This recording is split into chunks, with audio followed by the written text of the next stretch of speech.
Good morning students. Previous classes में हमने देखा था कि गाउस लॉ क्या होता है, एप्लीकेशन ऑफ गाउस लॉ की थी। ठीक है, आज हम देखेंगे जब भी हम किसी भी डाइपोल को, ठीक है, किसी एक्सटर्नल फील्ड के अंदर रखते हैं तो क्या होता है। ठीक है, तो यहाँ पे क्या है, here we have parallel uniform electric lines. ठीक है, and first of all we discuss about what is the difference between the uniform electric field lines and non uniform electric field lines। ठीक है, जब इलेक्ट्रिक फील्ड लाइंस के बाद uniform electric field lines की बात करेंगे, फॉर एग्जांपल जैसे कि ये फिंगर है। ठीक है, यदि हम मानते हैं कि ये हमारे क्या इलेक्ट्रिक फील्ड लाइंस है। ठीक है, तो ये क्या है, एक दूसरे से इक्वल डिस्टेंस पे है।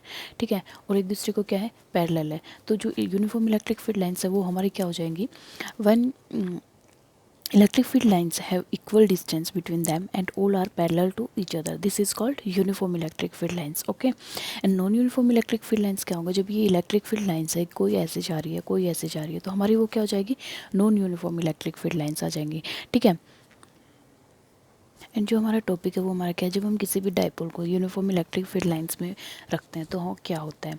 ठीक है, तो हमने मान लिया ये कोई भी डाइपोल है, डाइपोल का हमें पता है क्या होता है कि एक पॉजिटिव चार्ज होगा और एक नेगेटिव चार्ज होगा। ठीक है, एंड जो इसके बीच में जो डिस्टेंस है, ठीक है, वो हमारे क्या मान लेंगे हम, क्या है हमारी 2a। ठीक है, एंड जो डाइपोल है वो जो इलेक्ट्रिक फील्ड लाइन्स है उसके साथ कितना एंगल बना रहा है, थीटा। थीटा मतलब कि कोई भी हो सकता है। ठीक है, ठीक है ना। तो अभी जब इलेक्ट्रिक फील्ड की जब भी हम बात करते हैं तो क्या होता है कि जब इलेक्ट्रिक फील्ड की बात करते हैं तो जो चार्ज है, ठीक है, और जो दूसरा चार्ज आता है उसकी वजह से क्या होता है, एक फोर्स एक्सपीरियंस करता है। तो जो पॉजिटिव चार्ज है वो भी कुछ फोर्स एक्सपीरियंस करेगा एंड जो नेगेटिव चार्ज है वो भी क्या करेगा, हमारा फोर्स एक्सपीरियंस करेगा। तो हमारा फर्स्ट स्टेप क्या, हम क्या देखेंगे कि जो फोर्स है पॉजिटिव चार्ज पर वो क्या होगा एंड जो नेगेटिव चार्ज पर है वो क्या होगा। ठीक है, तो फोर्स ऑन पॉजिटिव चार्ज, तो हमें पता है कि जो इलेक्ट्रिक फील्ड लाइंस हैं वो क्या होती है, हमारे फोर्स अपॉन चार्ज। ठीक है, तो जो इलेक्ट्रिक फील्ड है E equals to F upon Q, and यहाँ से जो हम फोर्स है हम मान लेंगे जो हमारा फोर्स आएगा वो हमारा क्या हो जाएगा, यहाँ से F1 equals to Q E. ठीक है, एंड जो फोर्स ऑन नेगेटिव चार्ज, जो नेगेटिव चार्ज इस पे जो चार्ज पे जो फोर्स लगेगा वो किस डायरेक्शन में लगेगा, इस डायरेक्शन में, एंड जो इस पॉजिटिव चार्ज की वजह से जो लगेगा वो इस डायरेक्शन में। ठीक है, तो जो नेगेटिव चार्ज की वजह से जो फोर्स लगेगा वो हमारा क्या आ जाएगा, हमने मान लिया वो हमारा F2 क्या हो जाएगा, क्योंकि नेगेटिव चार्ज है तो माइनस क्यू ई। तो जो ये हम यहाँ से देखेंगे तो जो हमारा नेट फोर्स है, नेट फोर्स हमारा क्या हो जाएगा, नेट फोर्स हमारा हो जाएगा F1 प्लस F2। ठीक है, तो क्या हो जाएगा, क्यू ई माइनस, क्योंकि ये माइनस क्यू है, माइनस चार्ज है तो ठीक है माइनस हो जाएगा माइनस क्यू ई। तो जो हमारे यहाँ से हमने देखा कि जो नेट चार्ज है हमारा वो हमारा क्या आ जाएगा, जीरो। ठीक है, यदि नेट चार्ज हमारा जीरो है तो अभी क्या क्वेश्चन राइज होता है कि यदि एक्सटर्नल नेट फोर्स है जो जीरो है किसी भी बॉडी का, तो क्या वो बॉडी मूव करेगी, नहीं बॉडी मूव नहीं करेगी। बॉडी मूव ओनली तभी करती है जब उस पर क्या होता है, कोई भी हम फोर्स अप्लाई करते हैं या फोर्स रहता है तभी वो बॉडी मूव करती है। तो यहाँ पे नेट फोर्स जीरो है, नेट फोर्स जीरो है तो मतलब कि इनके बीच कोई भी मोशन नहीं होगा, तो जो लीनियर मोशन है वो भी क्या हमारा। ठीक है, तो जो एफ नेट है यदि हमारा जीरो है तो जो ये जो फोर्स होगा वो किस में होगा, लीनियर इक्विलिब्रियम में होगा। ठीक है, तो क्वेश्चन राइज होता है कि यहाँ पे जो रोटेशनल इक्विलिब्रियम है वो भी होगा। रोटेशनल इक्विलिब्रियम के लिए हम देखेंगे कि किसी बॉडी पे रोटेशनल इक्विलिब्रियम होगा या नहीं होगा। तो जब रोटेशनल इक्विलिब्रियम को हम यदि समझे तो क्या होता है कि जैसे कि हमने ले लिया ये नोटबुक। ठीक है, तो इस नोटबुक में यदि एक चार्ज यहाँ लगाते हैं, ठीक है, एक चार्ज यहाँ लगाते हैं, ठीक है, तो जो यहाँ पे जो चार्ज है वो इस डायरेक्शन में लग रहा है और जो ये वाला जो चार्ज है वो इस डायरेक्शन में लग रहा है। ठीक है, तो क्या होगा कि ये बॉडी ऐसे ऐसे जाके ये यहाँ आ जाएगी। ठीक है, फिर वापस क्या होगा, ये ऐसे रोटेशन, तो ये क्या हो जाएगा, यहाँ पे क्या करेंगे हम, रोटेशन होगा। ठीक है, ठीक है ना।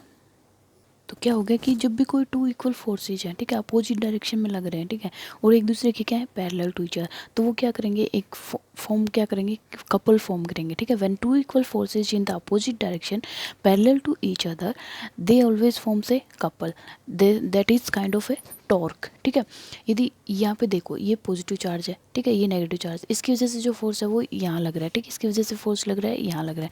ठीक है, तो ये ऐसे ही मूव करेगा, ये यहाँ आएगा, वापस ऐसे मूव करेगा, ठीक है, ये वापस ऐसे मूव करेगा, तो इसके अंदर क्या हो जाएगा, रोटेशनल इक्विलिब्रियम, ठीक है। तो जो इसके जो रोटेशन के पीछे जो रीजन है वो क्या है, वो क्या है, हमारा टॉर्क है। तो अब हमारा जो कंसेप्ट आएगा वो क्या आएगा कि टॉर्क है वो पॉजिटिव चार्ज पे क्या होगा और नेगेटिव चार्ज पे जो पॉजिटिव टॉर्क होगा वो क्या होगा, और उसका फिर टोटल टॉर्क है वो हमारा क्या होगा, ठीक है। तो हमारा ये टॉपिक का जो रिजल्ट है वो निकल आएगा, ठीक है, जब भी टॉर्क इन एक्सटर्नल फील्ड, कि एक्सटर्नल फील्ड के अंदर टॉर्क है वो क्या होगा, ठीक है। तो अब हम देखेंगे कि टॉर्क ऑन पॉजिटिव चार्ज, ठीक है, टॉर्क ऑन पॉजिटिव चार्ज। तो हमें पता है टॉर्क क्या होता है हमारा, आर इंटू एफ, ठीक है, टॉर्क हमारा क्या होता है, आर इंटू एफ। तो हमने मान लिया टॉर्क 1 है, ठीक है, तो R1 इंटू F1, ठीक है। तो जो ठीक है, तो जो हमारा R1 है वो हम मान लेते हैं कि ये हमारा क्या ओरिजिन है। तो जो ये डिस्टेंस है वो कितनी है, A है, एंड जो ये डिस्टेंस है ये भी क्या है, हमारी A है। तो ठीक है, तो A और जो हमारा चार्ज है F, वो हमें पता है वो हमारा क्या है, Q इंटू E, ठीक है। और जब टॉर्क हम नेगेटिव चार्ज पे देखेंगे, टॉर्क ऑन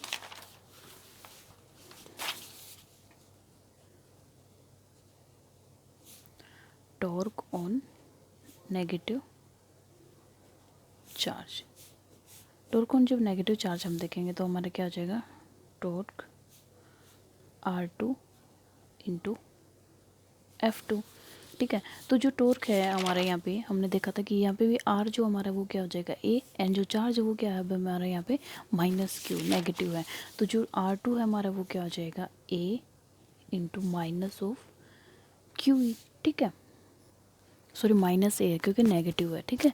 एंड देन फिर क्या हो जाएगा, माइनस माइनस ए पॉजिटिव हो जाएगा, तो हमारा क्या हो जाएगा, A इंटू QE, ठीक है। तो जब हम टोटल नेट टॉर्क देखेंगे, जो नेट टॉर्क है हमारा क्या हो जाएगा, sum of both torque, torque 1 plus torque 2। तो जो नेट टॉर्क है वो हमारा हो जाएगा A into QE plus A into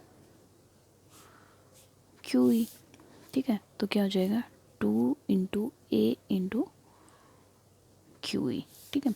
तो जब हम भी ये क्या हमारा वेक्टर क्रॉस प्रोडक्ट है, तो इसको हम हटाएंगे तो हमारे पास क्या हो जाता है, हमें पता है टॉर्क जो नेट आ जाएगा हमारे पास क्या आ जाएगा, 2A QE साइन थीटा, ठीक है, साइन थीटा ये हमारा क्या आ जाएगा, नेट टॉर्क हो जाएगा, ठीक है। तो जो हमें पता है कि Q इंटू 2A हमारा क्या होता है, Q into 2A dipole, dipole moment होता है ना, वो डाइपोल मोमेंट क्या होता है, P equals to Q into 2A। तो हम यहाँ पे इसको और सॉल्व करेंगे तो हमारे पास क्या आ जाएगा, PE साइन थीटा, ठीक है। ये क्या आ जाएगा हमारा, टॉर्क इन एक्सटर्नल फील्ड, ठीक है। और जब या फिर हम क्या लिख सकते हैं इसको, torque equal to P cross E, यदि हम डायरेक्ट लिखते हैं तो क्या आ जाएगा हमारा, P क्रॉस E, ठीक है। अब हमारे पास यहाँ पे हम देखते हैं कि क्वेश्चन अराइज होते हैं, हम खुद ही देख सकते हैं, जैसे कि यदि हम देखते हैं जो हमारा ये डाइपोल है, यदि हम इसको पैरेलल रखते हैं, ठीक है, यदि हम ऐसे रखेंगे तो जो हमारा थीटा है वो हमारा क्या हो जाएगा, 0 हो जाएगा, ठीक है। तो केस 1 जो हमारा यहाँ से बनेगा वो हमारा क्या बनेगा कि थीटा, यदि हम मानते हैं थीटा 0 तो क्या हो जाएगा, जो डाइपोल है वो क्या इलेक्ट्रिक फील्ड के क्या है, पैरेलल है, ठीक है। तो टॉर्क भी क्या हो जाएगा, 0, ठीक है। अब हम केस सेकंड देखते हैं, यदि जो हमारा डाइपोल है वो यदि परपेंडिकुलर है, ठीक है, इलेक्ट्रिक फील्ड के, मीन्स कि थीटा क्या है, 90 डिग्री, ठीक है। तो टॉर्क क्या हो जाएगा हमारा, PE, क्योंकि साइन साइन 90 क्या होता है, 1, ठीक है। जो यहाँ पे केस थर्ड है, केस थर्ड हम देखेंगे, यदि इस डाइपोल को हम थोड़ा सा ऐसे ऐसे रखते हैं ऐसे, ठीक है, तो जो मतलब कि यहाँ पे थीटा हम क्या है, थीटा क्या बन जाएगा, 180 डिग्री। तो मतलब कि टॉर्क हमारा क्या हो जाएगा, PE साइन थीटा, और हमें पता है साइन 180 कितना होता है, -1, ठीक है।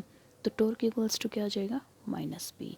तो आज का चैप्टर, ये जो चार्ज एंड इलेक्ट्रिक फील्ड वाले चैप्टर है आज ओवर होता है, नेक्स्ट टाइम हम सेकंड चैप्टर स्टार्ट करेंगे।